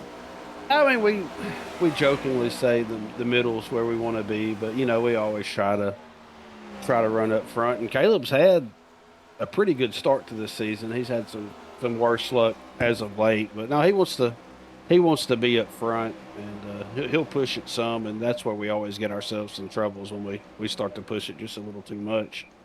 Well, I was about to say, really, what is kind of the definition of pushing too much? Because a lot of drivers out there have that different mindset, that different strategy. I've always said when you're pushing it too much is really when you're about to wreck somebody completely out and you just cannot actually get any kind of grip of a car or a truck. What's your thoughts there? Yeah, I will agree. Slow is fast here. You might drive it hard and push it for a couple laps, but when you start to cook the front tires, it's over. You'll get no bite on entry, and you'll find yourself running into the wall or washing up the track and taking out the guy next to you. Well, speaking of the guy we're talking to about that forward bite earlier on off the exits, Jason Taylor mentioned it very clearly. He does not feel like he's getting as much forward bite. Now, forward bite in our racing terms is when the car actually gets the front of the nose to actually dig into the actual exit, and then the rear end just lets all that speed and power kick off with that horsepower and the almost like a turbojet coming off from the takeoff landing. It's kind of what they're thinking right now. They're trying to get a feel of here at the moment, but it's so darn difficult to kind of get it to really strengthen and really survive, because these next gen Cup cars, they're so stiff, and as much as they are tough to drive, that rear end will want to knock you up a little bit and make you go a little silly here. It will. It did. Something happened to Jancic. I see him farther back than I'm used to seeing. Well, he's back. Well, he went into pit road a little while ago, but one of your guys down there is flipping into the scenery and upside down. He went the 48, George Young, completely wrecked out here on the backstretch. Oh, not George. Man, that's the best guy in the series. I hate to see anything bad happen to him. Well, right now we're about to take a look and see what the heck happened to him here. Unfortunately, the Youngling 48 did not come away clean from this one. The NPR crew driver gets caught up in a bit of a mess here with the 29 and the 35 here. He clipped the wall coming on the inside there trying to avoid it, and he just flipped it completely upside down. Yeah, Mand and Meeks got into each other, and I guess when he locked the brakes up, the front, the left front locks up on these cars real easy, and I guess with the incline of the track, the banking on the straightaways, it just sucked him into the inside and sent him for a ride. I hate to see that for old George. Yeah, George definitely got a bad break there, unfortunately, as we looked as well up for the camera view here to see what happened to the 29-35. Meek's giving that little bump and run there on the 29, and man, Junior is going without a hood now, but I guarantee he wants to get that fixed up right away and put a fresh coat of paint and a new car on there. And that's exactly what he'll do. He has the instant repair used. Yeah, I will not rule the man slammer out of any race. He always finds his way. I can't remember if George used a fast repair or not. He might he might have to take some manual here and be slow. I hope he has a better faith than I did. Looks like he has used the instant repair up. He did have a lot of damage earlier on that right side due to some unfortunate circumstances with the 91 of Kevin Kersher. But it looks like, yeah, that instant repair has gone the way of the dodo bird. It is nowhere near in sight, and it has flown the coop. Yes, and sucks for the old Yingling clan here. That's not a good weekend for the Yingling crew. No, definitely not indeed. But nevertheless, so I mean, now this is kind of starting to shrink the drivers up a little bit and starting to make them really question: is it worth trying to make any big moves for you and your crew? I would presume this is really where you start to kind of take center shape here if you're in that back or that mid range and go for broke, wouldn't it? It's time to gamble. And speaking of gamble, is Sheldon Pearson on the track? Because he is only 15 laps down. I could maybe steal a position here if I roll this old clunker out, but I still don't think I'll have enough time to get on the track. And Sheldon's rolling out. My race is done. But yeah, you're in the middle of the back. You have one position. The advantage, you get to see what everybody in front of you does. You see when they pit or not, and you get to make a decision off of that. And sometimes you can gamble, only take two or stay out, and put yourself in a position to steal some positions at the end of the race. Certainly indeed. Well, at the moment though, I mean, we're getting closer and closer to the end of this race, and it seems like gambling for positions is one thing, but keeping your car in one piece to an attack, I'd say, is probably the other biggest key factor to it. With this only being being less than 35 laps left on the green, I mean, these drivers are getting some serious speeds around the track. We saw them hitting over 187 miles per hour yesterday. Right now, their top speeds have been anywhere from 190 to 195, which I would have expected to be a little bit faster, considering these are the Next Gen Cup Series, but they still hold up pretty good. Oh, excuse me, not 195, but 185 to 190, excuse me. I was expecting them to be a little bit faster, though. I mean, for you guys, does it feel any faster than these Truck Series, or do you think it's just kind of take it easy, take it under control? It always felt faster to me. Of course, I'm not the best judge of speed. I race in the middle of the pack. Maybe you should get Craig in here to ask that question, but but the cars feel faster. This body style, it's still a lot of learning to do. They felt more secure than I expected them to at this track. Because, Dover's always been notorious for getting loose on exit or getting just completely tight on exit and hitting the safer barrier on the exit of a turn. But they've been more secure, and I would assume they're faster in trucks, but I haven't really compared them side by side like you have. I will definitely agree there, but I will say, though, at least there's one thing they fixed on these things. Please, for the life of me, fix the steering. I know in real life they have it this way, but I do not care for it. I do not want anything to do with it. I'd rather stay in my street stocks, late models, and super late models than to be anywhere near these things with that setup. Anyway, here we go. Back to the green.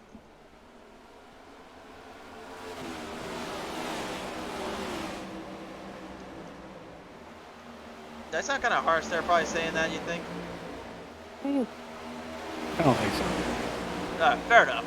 I gotta live by my short track routes. You know me. I'm a huge fan of the late models, and they're a little bit more forgiving unless you touch the motors on those things. So I will agree with you. They're a little bit more forgiving, but that don't mean they don't like to not have a little fun and get pushed around a little bit. And that's exactly what Wilcox is trying to do, pushing this Legion 53 right back into the fight, back into the fray. Dan Starner looking to get right up in with him as he brings the Rise Nutrition back into play and back on the spot. And Janzik, right now anyway, he's struggling actually to get around that 14. Yeah. Looks like that double file spot. Oh no, we got 15. Oh, he got hit. Oh, we got hit by Clegg too. Wrecking down on the front straightaway here, and unfortunately, slow down the pace and slow down the track. We've got a yellow out for our sakes. Oh man, all this NPR violence, man. NPR dump and run. I mean, we're just killing each other out here, man. It is not a not a good weekend for our crew. Well, I mean, the good news is at least you don't have to run the Monster Mile anytime soon. And I think Miles the Monster is too pleased with himself and you guys right now. Yeah, it is a wild race. But anyway, I think what I'm gonna do is I'll let the professional handle it for here on out, and I will find myself streaming on or watching on Facebook. So I won't interrupt you or mess your broadcast up any further. It's been a pleasure. I appreciate you letting me up here in the booth. I think I might go hook my Green Mountain Grill up to my Champion generator and cook me something to eat on it, just for craps and giggles here. Fair enough, Hacker. We really appreciate you coming on board and having a little talk with brother. Good to hear from you. All right, man. I'll see you. See you later. Ladies and gentlemen, supposed to be piloting the 56 John Thacker here as we take a look at the onboard camera of his teammate in the NPR crew, Caleb Forsyth, unfortunately going for a wild ride, avoiding that 15 of Jason Taylor. Taylor, unfortunately, getting flipped in there with the 5 of Kyle Holden. Holden, I don't believe, took really any major damage on the front end of that nose of the 5. I could be very wrong. Yeah, it looks like there's a little clip on the right corner, unfortunately. So that will slow him down just a little bit. But that means just one little extra piece and caveat. That means now the drivers have a little bit more of a leeway, a little bit more of a runoff zone. But this is starting to get very, very tumultuous for anybody out there that's trying to avoid the trouble and trying to avoid the problems here. Again, it's just so darn difficult to keep yourself out of the territory and keep yourself out of that mess. And yet these drivers continuously find themselves in it and find themselves in a very tough spot to really lay claim and lay spot in.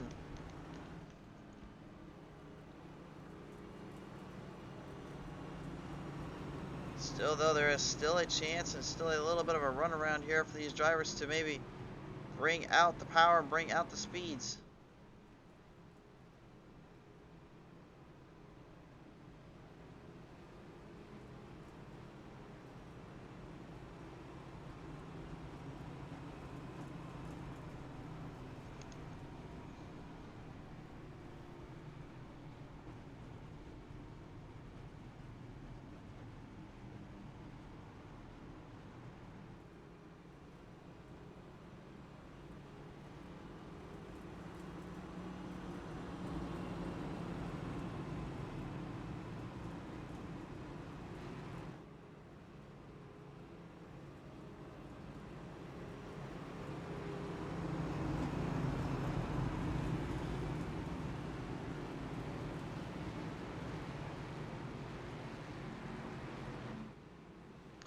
Pacing them back around town here. We're going to get them diving back out and try to charge them up a little bit.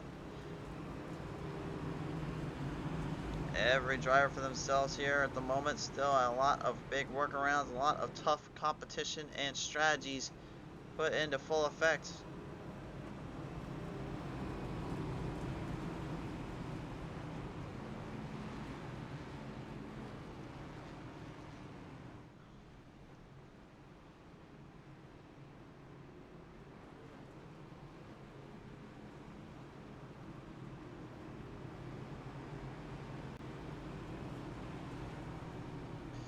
So, a bit of madness, a bit of chaos in between.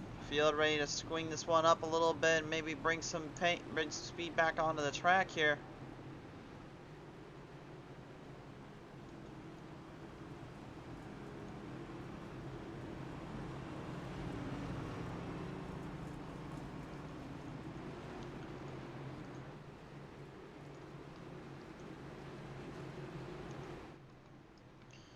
Bringing them up into position now here. The field is set and stacked, racked, packed, and all that. We are now looking towards finishing this race in between, looking to finish this one up for a good charge here. Can the drivers get a little bit less of an aggressive nature and keep these things in one piece? We're about to find out here. Hagen and Myers, though, really living up their strategy and living up to their little move they've done. Lorenzo in the same ballpark. It's a very interesting playing field, very interesting little move here they're doing. Can they keep it going as we bring them right around town, back up to a green flag start off of turn number 4, back at it here. Green is out. We're underway one more time.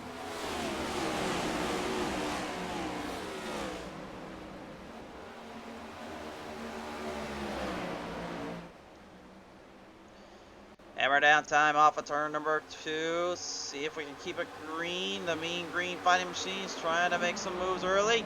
Janzik driving it hard on the outside, trying to get around Starner.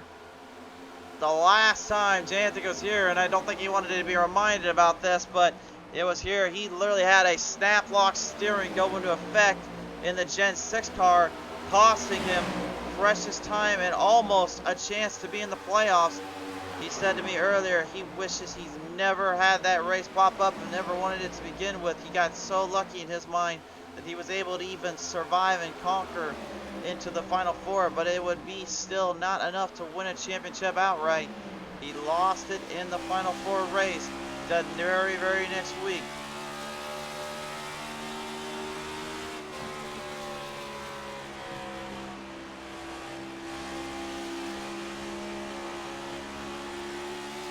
Dale's starting to get a little bit more on the touch on the nose here currently. James Harris, as we watch his onboard camera here, trying to get around Christian Wilcox, the number 53.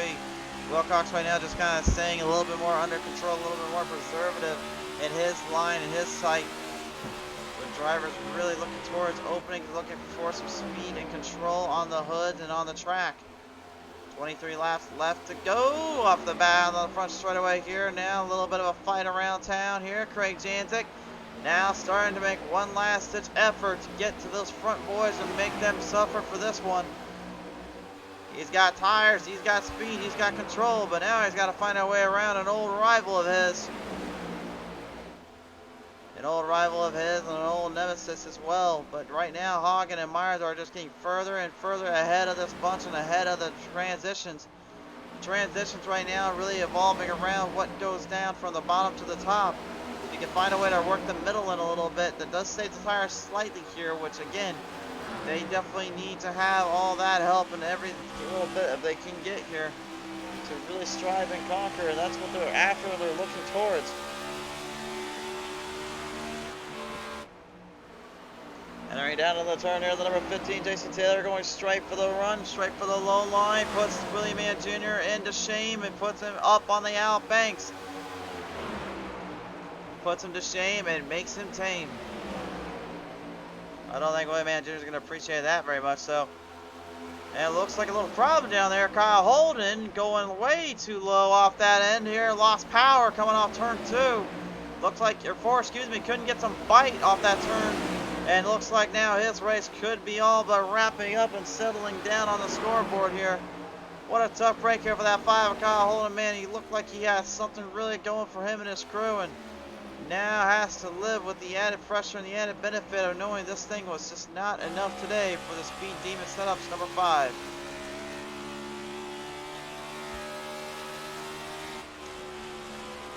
Robert Lawrence, Elite Performance Industries Motorsports, number 34, trying to keep some distance, kind of keep a little bit of power and grab on the track. Hanging on down there right now as the 53 and the 9 go back and forth, one another, 18 laps remain. Eli Childs in the Mad, number 9, Ford Ford Mustang right now, trying to get something going. Again, you saw him yesterday in that trucks division. It looked like he had something early on. It may have been just a little bit of a hope and a wish and a prayer to really make something good for him and his crew, but his family and friends watching now and unfortunately saw him being put into a bit of a bad spot and getting wrecked out late in the run.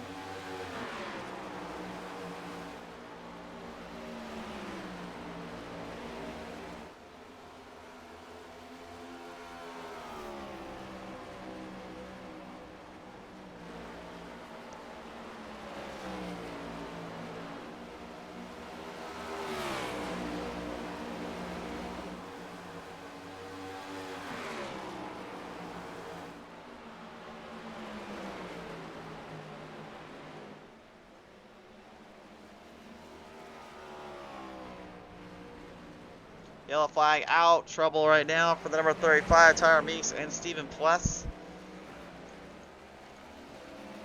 Something going awry here in the 35 right now. Laps are winding down big time here. This is not looking good.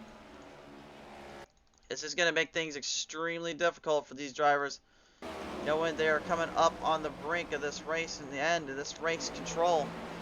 Steven Pless getting a little bit of a hand there from the 81. Sheldon Pearson trying to stay out of the way, and Pless and Meeks colliding majorly off of turn number 2. Both guys taking in a tremendous hit. Took a huge hit, took a big lick in the front there. Unfortunately, we're going to go on board here with Mr. Meeks, and I do apologize up front to anybody that might get a little dizzy with this one. Hang on. Oh boy. I warned you. I said we get dizzy either way. Well, we definitely got a bit dizzy there.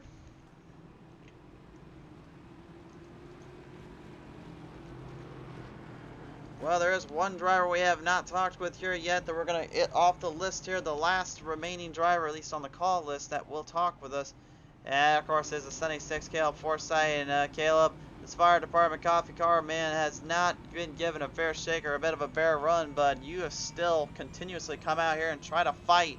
But there's a bit of a chance here for a top 10. Do you think maybe that is in the feasible position? Yeah, I've been playing tire strategy all night. Waited a little longer to pit to start off with. I waited on the second pit, and then I went airborne, so I had to pit. But laid back the last 10 laps, not pushing at all. Letting these guys eat up their stuff, hoping for this caution right here. So hopefully we'll have a little bit better grip, and we make up some places right here. Absolutely there. Now, with this one really being a bit of a kind of a handling situation, a little bit more of a controlled circumstance, do you think maybe that these guys could get a bit more speed and endurance on each other, or do you think it's just going to be boiling down to who can outsmart the other one now? Man, it's hard to say with these cars. Sometimes inside the line works, sometimes it doesn't. It's going to. I think a lot of it's going to depend on who's done what to their tires right here, how hot they've got them. Honestly, though, we've got beef after last night. What did you guys do last night? No, me and you. Oh, oh, yeah, right. I forgot about that. Yeah, when I died right after I talked to you again. Well, didn't I say in the broadcast that it would happen? Oh no, yeah, no, we had this conversation, and then I died. But I still love you. I mean, we love you too here, Caleb, but I swear, though, we didn't mean to intentionally get you in that position. Yeah. You had to get us roasted up there, so. Yeah, well, here in a minute when I'm eating concrete, just know it's probably your fault. Fair enough. All right. Well, Caleb, thanks for your time, bud. We'll talk to you later. We'll see. For the record, folks, he's just joking around and having a little fun with us, so please do not take it to the comment section with us, please. All right. Possibly a last green flag run coming up, or maybe a little bit later. We're about to find out when we return. Race today here, presented in part by our friends over at Champion Power Equipment here at Dover Motor Speedway. A lot of these drivers have been trying to run the lights and trying to get the place up and going. Well, to get their cars up and running, they had to make sure they had the right power generators to keep their powers and tools and everything going. So they were trusted in Champion Power Equipment. With all their fine work and tools and craftsmanship, Champion Power Equipment certainly the way to go with the power generators. So be sure to check them out on their social media platforms, Facebook, Twitter, and Instagram to find the next big deal. And also, head over to their website at www.championpowerequipment.com to find the next best power generator for you. The field is set to go.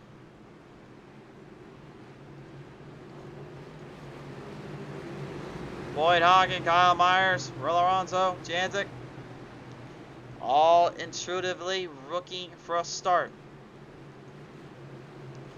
The laps clicking away. We are down to pretty much the final 10.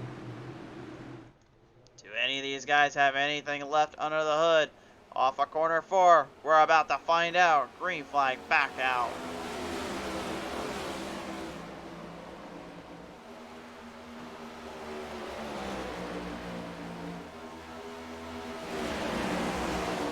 At this point, tire saving is now out the window. It's all about just making the speeds and making the runs. Hope for the best and get the best luck out of your equipment. Every driver for right now looking to get out of the double file end and trying to hold on the line here. Jason Taylor was trying to get a pass on that 14, but you see he got kind of caught up in a bit of a bad end there. Boyd Hogg and Kyle Myers right now drafting with one another to stay ahead of Jantik's little runoff here. Team BSM Racing in deep trouble once again. 9 laps remain. Myers keeping the putting the foot throttle down into the pedal metal section here, looking to keep up.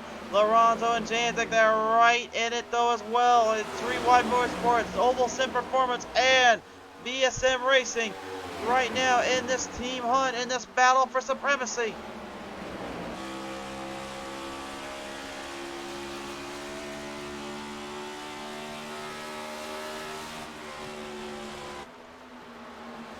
Man, every one of these drivers right now just continuously and innocuously just looking for openings, looking for a run, looking for a seam, something to get around with, but unfortunately off of turn number 2. Oh!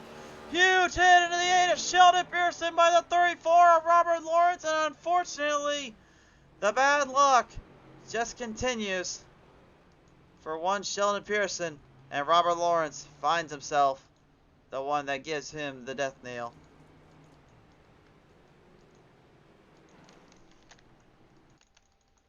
Wow, what a huge hit, unfortunately, here for the number 8. We'll go on board here with him and then take a look at what happened to Robert Lawrence here in just a second.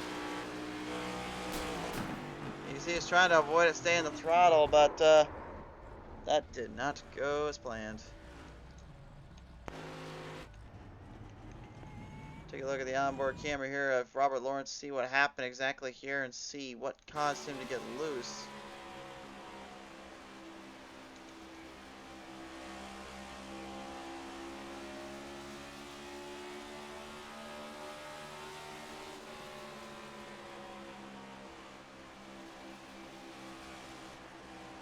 Got loose right here.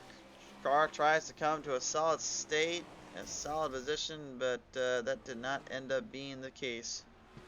What a tough break there, unfortunately, for the number 34. Roberts, done.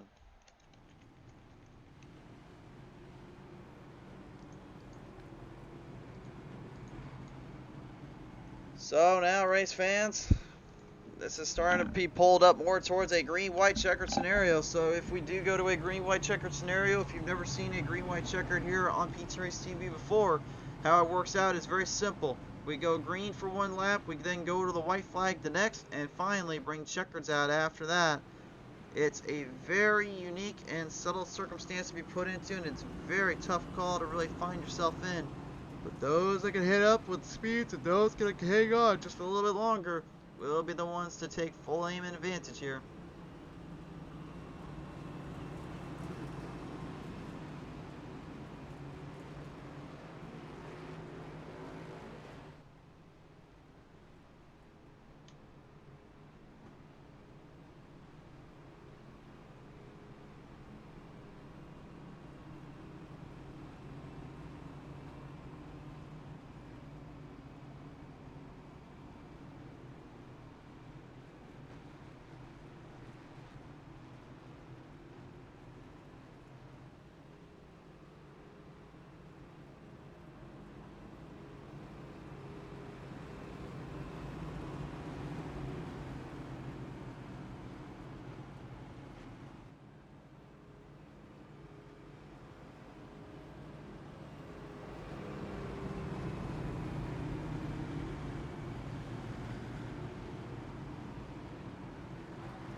So it looks like it's going to be 3 laps to go come restart time here. I'm looking at it here. It looks like that is going to be the call by the officials. Very unique little circumstances and position to be put into right now, especially if you are in the driver's seat and you're in the driver's spot, knowing that right now you have only one thing left at stake and one thing left on your chances, and that is either a win or a massive, massive position spot to be thrown into. If I was any of these drivers right now, my first thought is simple: just get out of a bad line and get into a decent line to just finish this race. This is not the track to be trying to play hero on all that much, and this will certainly tell you the difference. Dacker saying Caleb is the nozzle nut coffee car. Okay, did I say what did I say? The fire department coffee car?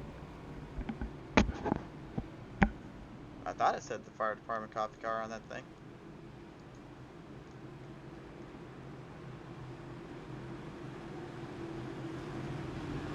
Yeah, it does there. So unless I'm missing something on that, I think old Thacker down there is just trying to make fun of me again. So, all right, we're gonna get these guys drivers swept back to go. Sweep through the field, sweep for the speeds. It's time to bring him back to the big old green. Which one of these drivers wants it more? Which one is gonna take top honors? Off the corner distance into turn number 3, down turn number 4. Watch that start in the beginning of this one. Hagen and Myers set to go. Hagen gets a good jump. Myers follows the pursuit. Green is out.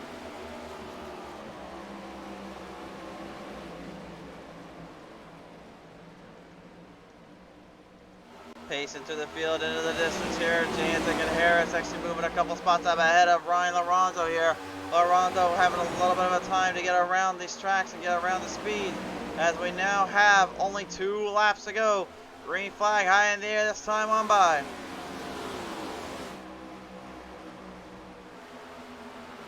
Tumultuous speed and tumultuous control now being the name of the game. Can you hang on just a little bit longer here and get it down to the white flag?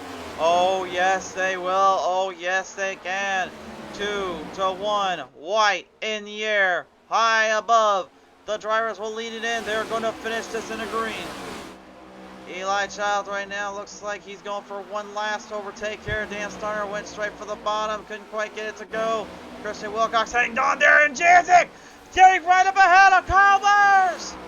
Myers wrecked out completely off of turn 2. Harley Barletta and them completely dashed up around. We got drivers all over the place down in turn number 3. Big wreck as Hagen comes to the win.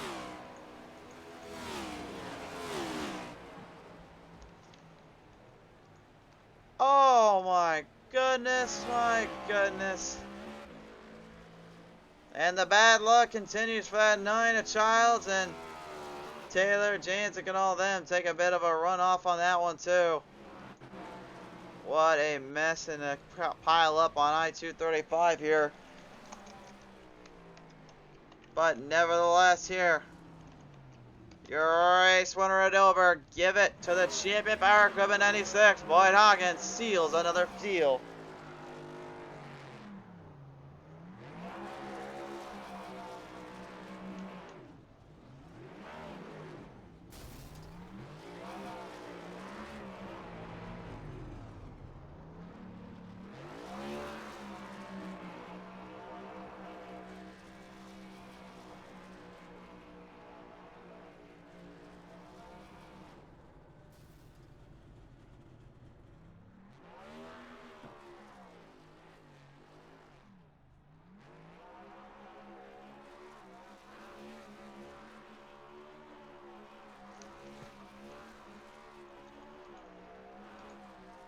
Ripping it up and taking this one to the end of the circle here. He'll bring it off with the Monster Mile bike behind him. He'll win. Hagen, your #1 driver and the hardest of chargers today. 18 spots from the outhouse to the White House. He struggled in qualifying. Did not struggle here. Jantic will go 2nd, 3rd to James Harris, 4th to Dan Starner, 5th to Willie Mann Jr. Another top 5 for Mann, just can't get the window. We'll see later on if that is the case here throughout these races. Wilcox goes 6th, 7th to Forsyth, 8th to Meeks, 9th to Taylor. Johnson, I don't know where he came from, but hey, top 10 for Matthew Johnson. Give credit where credit's due to the #4. Pulls out a little bit of a miraculous comeback in the fields. What a performance and a wild way to end out our day. Let's listen in with our top 3 drivers as James Harris brings this one into 3rd. And Harris, hey, on the bright side, at least I talked to you earlier and I didn't give you a broadcaster curse, my friend. Hey, man, miracles do happen. What do you know? Man, I told you we get that podium, you know, at those cautions, late cautions kind of hurt us. I thought they were. They actually kind of helped us because for this setup, man, the more heat cycles we get on the tires, the faster it goes. I ran my fastest lap of the race, I think, with 2 laps to go. With 2 laps to go, I know obviously you really had to really push and pull and run in this thing as fast as you could and hang on for all the control and the power you can get it. But I mean, really, with this one playing out the way it did and the way the circumstances were going for you and your crew, was there really anything that you guys kind of could see being the overall objective here to get better at the track, or do you think this was the best we could have really pulled out for it? Man, this is one of my best tracks, and I got beat by Boyd Hogan and Craig, so two of the best that we have in the league. So I'll take that as a win in my book. But we've had a horrible luck this season. We've run good, but just keep getting wrecked. So the third place for me and my team is like a win tonight. So we're ecstatic and very excited about it. Absolutely. Well, nevertheless, though, as you perform and peak this one around here today, who do you want thanking for this? And let me thank Factory Canopies that run our car tonight. Champion Power Equipment for sponsor league, Kevin Kershaw with Blackstone Management. And in 2 weeks, we'll be back with our Subbies car. I don't know where we're going, but we're going to be back in our Subbies car in 2 weeks. I want to thank Keith and those guys for supporting me this season as well. For sure there. Well, nevertheless here, James, congratulations on this third place finish here. We certainly can't wait to see a little Subby action back here on the show. 10-4. Thank you, man. James Harris, ladies and gentlemen, comes away here out of the bunch with a solid performance and a good little run around here to the end. But coming away here in second place, give the man his due. It is Greg Janzik coming away second place out of the bunch. Janzik, this one was a long shot, a long fight, but hey, it worked out. It worked out, yeah. Kyle and I have just talked here. He just got tight. He admitted guilt on that one, and it really does suck for the number of people whose nights were ruined because of that. But I mean, either way, a really good run for the GMG number 40 machine here, powered by RaceEPI.com. God, man, we definitely had. I think we had the car. We never got the track position, and then I murdered the wall when I finally got the track position back and had to fight back from ninth there with only about 25 to go. So, yeah. A tough night out here, but a lot of positivity to build on from the speed that we had.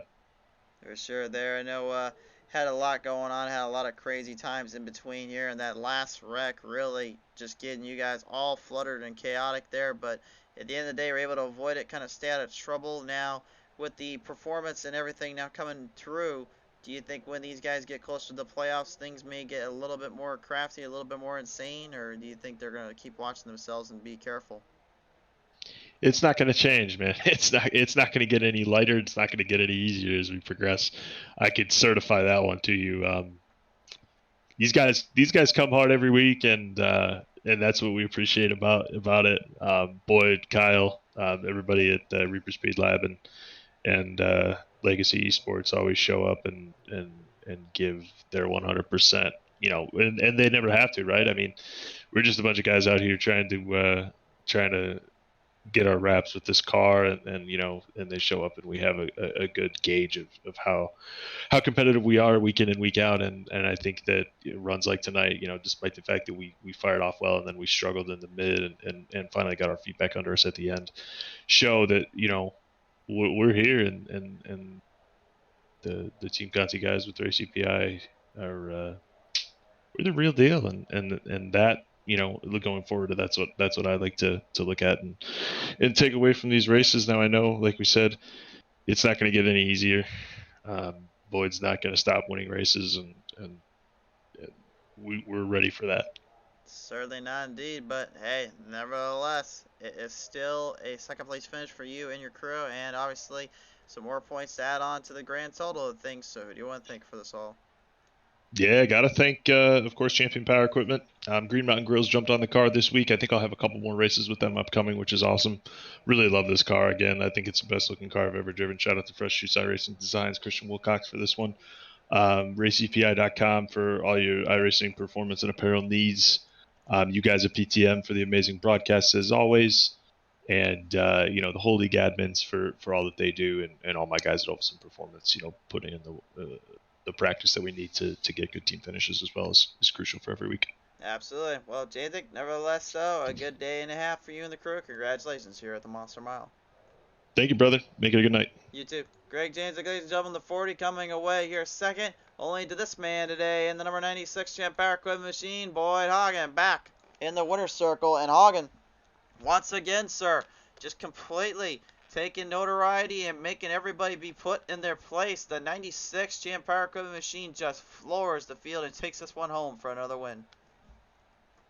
Yeah, it was smoother, I think, than we expected, but track position was king, I guess.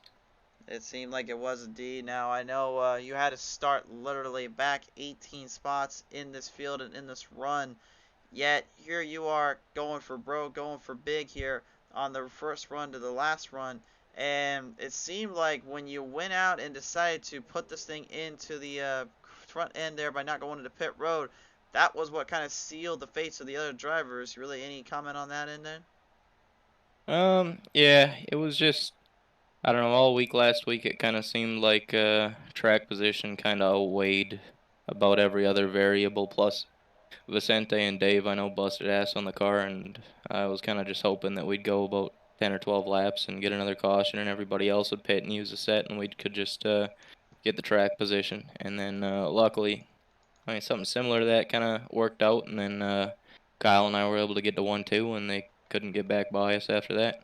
Part of it was definitely dirty air, but I mean, like I said, Vicente and Dave definitely had it pretty hooked up there too. Yep. So thank you to them for all the work. Absolutely. Well, nevertheless, Boyd here, man, this one comes away here on the top honors, on the top ledge. So have it all, my friend. Who do you want to thank you for this? I gotta thank first and foremost Cale Gale, Kevin Kirchar for everything they do for us. Champion, Green Mountain, Blackstone as a whole, everybody that's involved, Blaster, all of our partners, Green Mountain Grills, Reaper, everybody. Also, shout out obviously to my grandpa. He's always watching, and thanks to everybody on Legacy for all the hard work. Thank you for putting on the show you do every week. We appreciate you coming on board here, Boyd. Definitely a long run or a long fight to the end. Congratulations. Well deserved, sir. Thank you, sir. The 96, ladies and gentlemen, Boyd Hagen, the only lone Canadian in the field, and he's the lone driver that stands above the rest. Well, race fans, that concludes today's broadcast here, but just going to go ahead and, well, since I could not get McGray to come back out here, I think he's still trapped down there finding me something from the sea or something from the concession stands. They still got a line down there, I guess.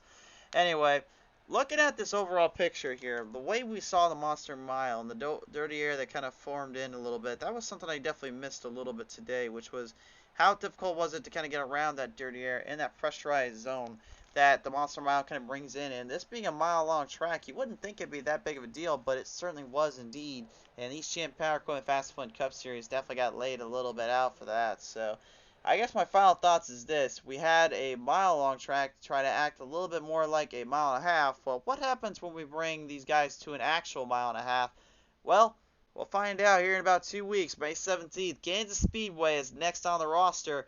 These Champ Power Equipment boys bet to start studying and get ready for it, because it can get wild, it can get crazy, and we wouldn't have it any other way. So, final thoughts is this. Best wishes and luck to the drivers, but those that have made it in the playoffs here, I would say probably kind of lay low and let it hit, but there's going to be some major contenders at Kansas. We know Willie Mann Jr. is clever down there. He came away so close to a win just a couple of seasons ago. He's looking to change that, obviously. You know James Harris is hungry, and I mean hungry, for a win already. We'll see if maybe the 55 has something to it. Of course, we know Dan Starner's been fast here on these mile and a halves. We'll see if he's got something going there. Eli Child's still searching for his first win. Now, last time he won a big race was at that track at Kansas Speedway, and that was for the season championship. I think he's a name we're going to have to keep your eye on here. He's going to be someone you're going to have to really watch for late in the run in the show. But really, there's a lot of drivers that still have yet to really come out as a clincher and as the top closer. So, all in all, it was a successful day and a successful run. All thanks and due to part to our friends over at Champion Power Equipment. So again, be sure to visit them up on their website at www.championpowerequipment.com and show them some love and support for helping us out as well as the league here. And the race fans, from all of us here at Pete Race TV, thank you so much for your time and enjoying your show. When we come back to you, will be tomorrow night as the Misfit Rye Racing League is back on display and back in full force. You guys want to know where they're heading off to? Well, let's just say they're going to have a little bit of fun because they're going down to Old Thompson. let the speeds and the thrills come to the show. But for now, thank you so much for tuning in with us here on your Tuesday night afternoon. We'll see you guys next time when the green flag flies.